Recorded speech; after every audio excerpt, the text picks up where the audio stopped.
I don't know what they were working on, but we wanted to see where the reactor was, how it was positioned, where the amplifiers were. And this is when, I described to you there was access to a lower level to where the emitters were, which was a small hexagon-shaped area that had what I thought was a really creative, collapsible doorway.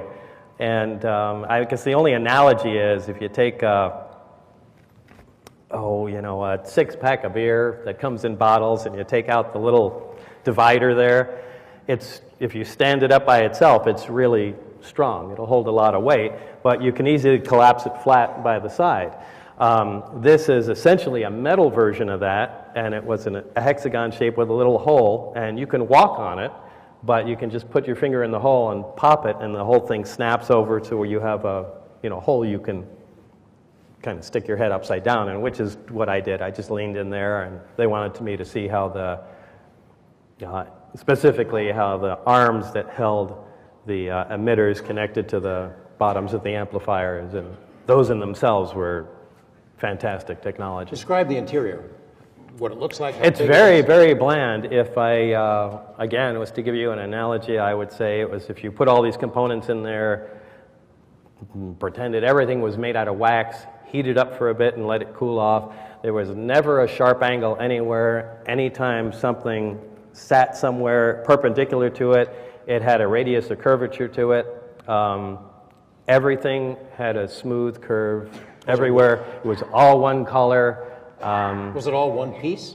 It looks like it was one giant inject and molded thing, but there was not a seam, there was not a rivet, there was not a fastener. It was just all there. Any buttons? No place to put in the key? No, and there's no wiring. You mentioned about, I'll use the term, furniture, because we both got a lot of grief. Furniture, yeah. Well, that was because this was, I think, the first interview on TV, and I was frightened for a couple of reasons. First of all, I wasn't supposed to be saying anything, and the fact that it was on TV, and I didn't know what kind of big mistake this was. And so you asked me what was inside or describe, and I was trying to think of the word seats, and I couldn't in a million years get that out of my mind, and all I could say is there's furniture in there. And I know it sounded ridiculous, and everybody said, well, that guy can't be a scientist. He doesn't even know what the word seat is. It's just stress does that to you. It was the size of it, though. It was small. Yeah, it was, yeah. Furniture. Well, yeah, that's quite a critical point. Everything was very small. It looked like, maybe that's where it popped into my mind, because I was thinking of, the children's, furniture set or tea sets you get for little kids that have, the little molded chairs and little tiny, but that's exactly what it looked like. It looked like a little furniture set for kids.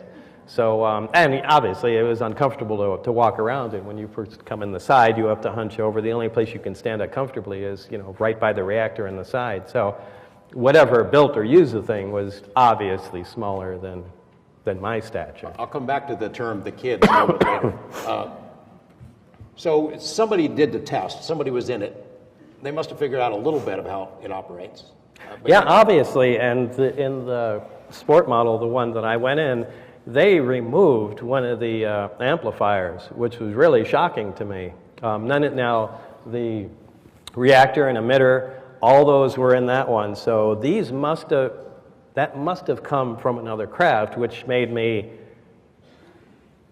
at least partially to believe that these all may have the same power systems in them, which, really makes you think that's...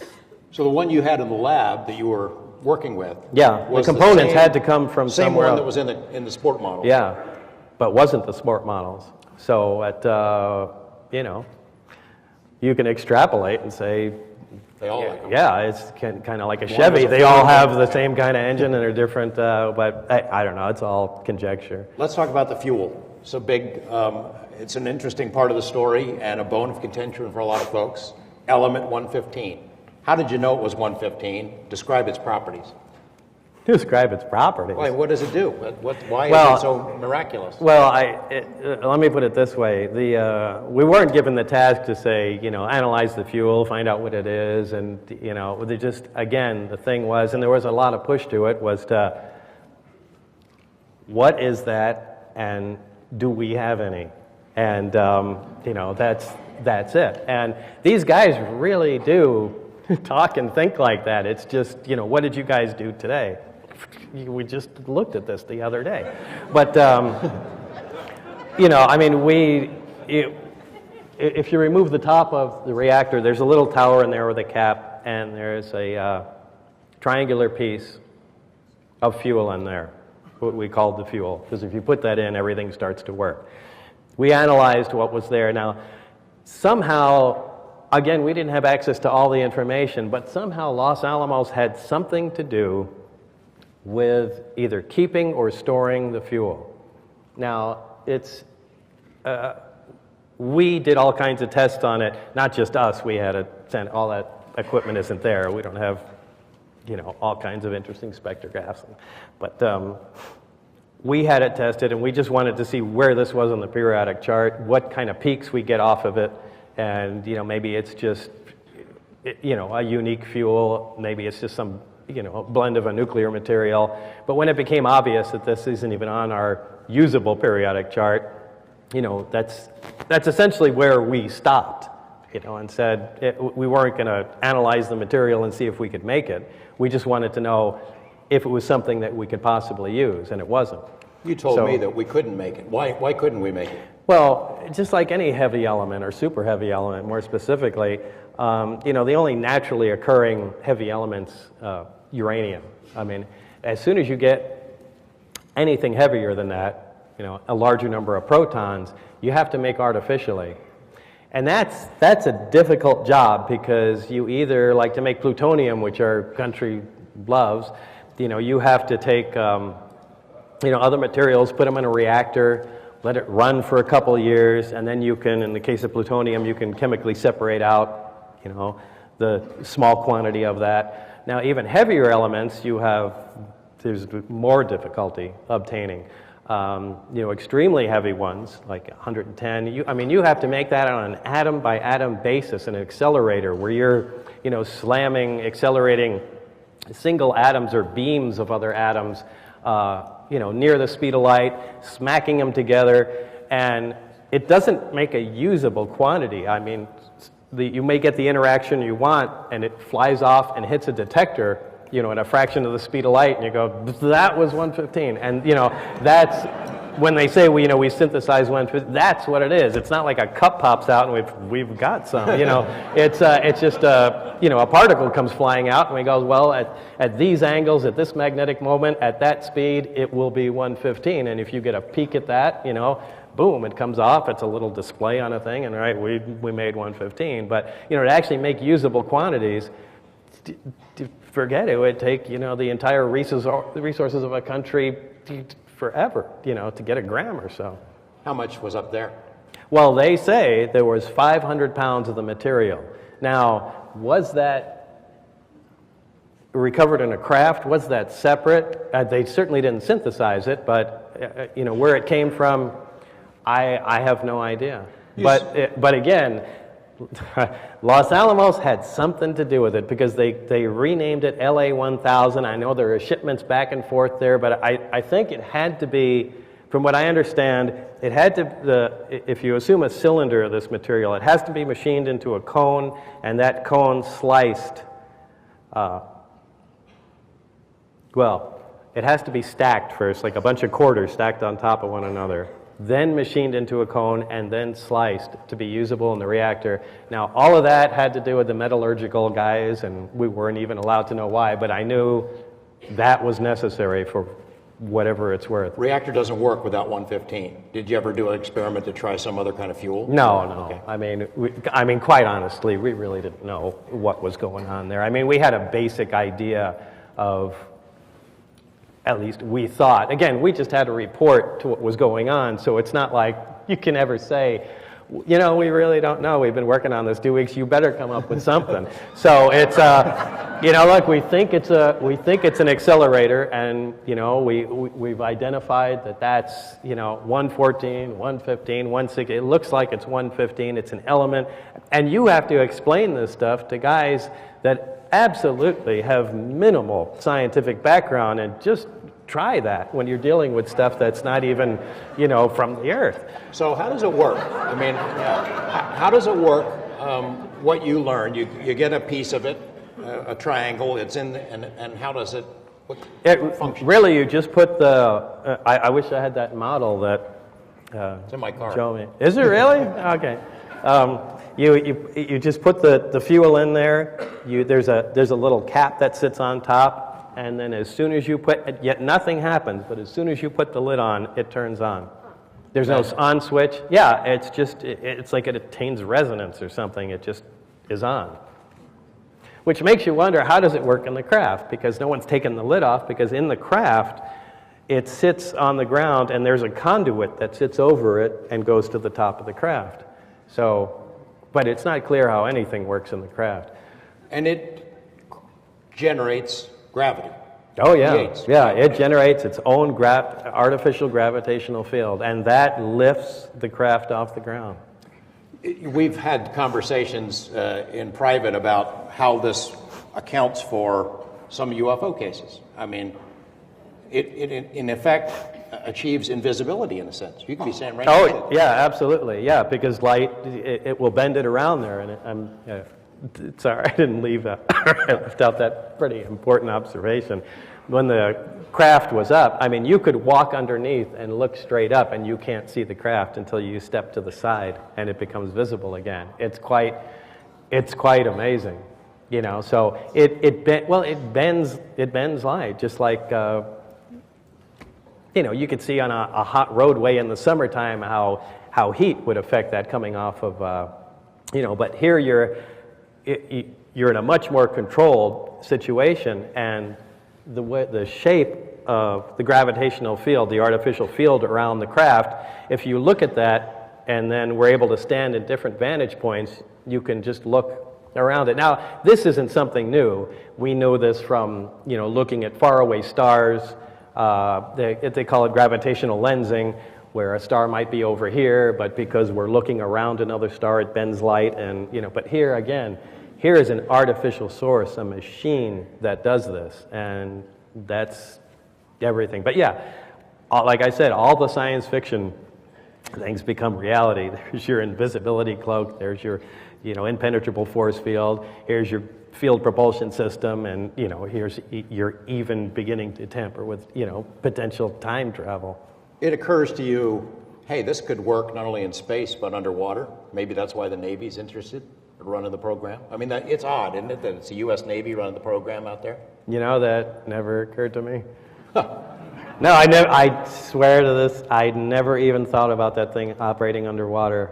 It would work just fine, though, wouldn't it? I guess. I don't know. I mean, yeah, I don't understand why it wouldn't, but it'd be interesting to see what the water does. You had said, I remember, I could barely get my pointy little head around it when we were first talking about this, but that if somebody had one of these and were out in space and wanted to come to Earth, in essence, they're not propelling themselves toward Earth. It works differently, right? Yeah. In fact, the two modes that the craft operated on are, they label Delta and Omicron configuration. Delta meaning using all three amplifiers, and Omicron obviously meaning just one. And the way the craft would work is, let me get rid of my reactor here. Now I'm going to draw a really bad flying saucer.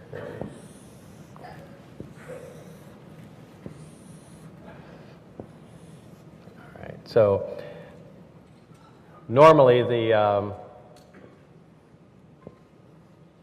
you would have the three amplifiers hanging, or the three emitters hanging down. In Omicron mode, a single one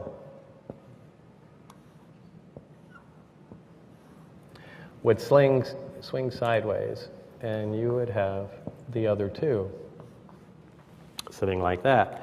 Now, what happens is the two that are facing straight down essentially act like a pedestal where they just keep the craft steady. The one swung out to the side creates a gravitational distortion off the edge. And these, in Omicron configuration, these things really fly unstable. They do not look like any sort of high-tech technology. To give you an example, if you put a bowling ball in the middle of your bed and 2 feet away you take your fist and you push it down, the bowling ball rolls towards it. And that's exactly how the craft operates. It focuses a single emitter and creates a gravity distortion, essentially a divot in space-time, and the craft rolls forward, in the distortion. So that's basically how the thing moves around. So, and this is opposed to our conventional propulsion, whether you're using, a jet, a rocket, a propeller. We always take something and accelerate it out the back using the action-reaction principle and, push forward. And these guys are doing it exactly opposite. They're creating a distortion in front and sucking towards it. When element 115, of course, when you're talking about this stuff, it did not exist. We're still years away from it. But you had told me in that first interview, look, we believed that there was an island of stability somewhere, 115, 116, somewhere in there, and maybe someday we'll be able to make it. It didn't exist then, but they've made it since. Tiny little piece, as you said. When that news comes out, some people said, aha, Bob was right. Others people say, aha, Bob was wrong, because this isn't 115 at all. It doesn't behave anything like what you said. There's not 500 pounds of it, that's for sure. So, there's not 500 pounds of it. Like they had up there. We couldn't make 500 pounds of it. No, obviously not. And, well, look, you're talking about physical quantities and also, atom quantities from fabricating it. But, the island of stability isn't something that we came up with. That's been theorized since probably the 50s, that it just looks like in the, physical makeup or just the geometric stacking, I guess, of protons and neutrons. It's certain combinations, they're stable, and other combinations, they're not. Well, it looked like further up in the periodic chart, boy, if we have ever had anything with 115 protons or something in that range, it looks like that might become stable. And, that was actually in our minds when we were trying to identify it. I said, boy, this thing is off the charts. Are we looking at the island of stability? And I'm beginning to get lost here. Well, I was asking where are we going with this? The 114 that was synthesized. Oh, yeah, so the 115. Again, I think what did they whack together? Calcium and, I don't know, bismuth or something like that. But they did a unique collision and accelerators, and they made, a few atoms of it, and they went, this is, 115. And it decayed. Now, obviously, this is a stable material. But a different isotope. Yeah, it's like I said, there's, we have hydrogen that's, 1 on the periodic chart, just like 115 is 115. It has 1 proton, 115 has 115 protons. Well, there's hydrogen, which is protium, which we're all familiar with, hydrogen gas. It's flammable, it's stable, it doesn't, decay. But there's, 2 other isotopes of hydrogen. There's still hydrogen, there's still element 1, and, one we call deuterium has 2 protons. It's also stable, but it's different. It's heavier. And there's another one called tritium, which is radioactive, and it decays. About half-life about 12 and a half years. Again, they're different isotopes. They have different numbers of neutrons. They have the same amount of protons, so it's the same thing. No doubt 115 has, God knows how many isotopes.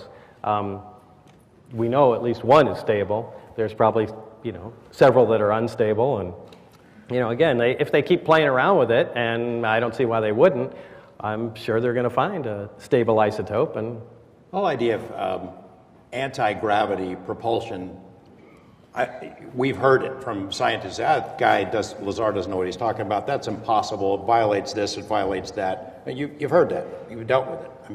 Yeah, I was one of the guys that say it violates this and you violates would have said that before, yeah. And you would have said things about UFO people. This can't be. You were pretty dismissive about Right, which is the way I shouldn't be, you know, and I give a lot of people, you know, crap about that too, because, you know, look, if you're gonna work in a scientific field, or you're gonna be a scientist in, you know, in any capacity, the most important thing is to keep an open mind, because, you know, look, back in time they said, you know, 30 miles an hour is the fastest a human body can possibly take, and that was written as a scientific fact. I mean, that's what scientists believed then, and they all agreed on it. And, you know, how many other things are we, you know, they said, this is the way it is. You cannot do that. You know, you have to keep an open mind. Look, flying saucers, I used to laugh at John Lear and have a good time of it. I still do, but that's a different story. But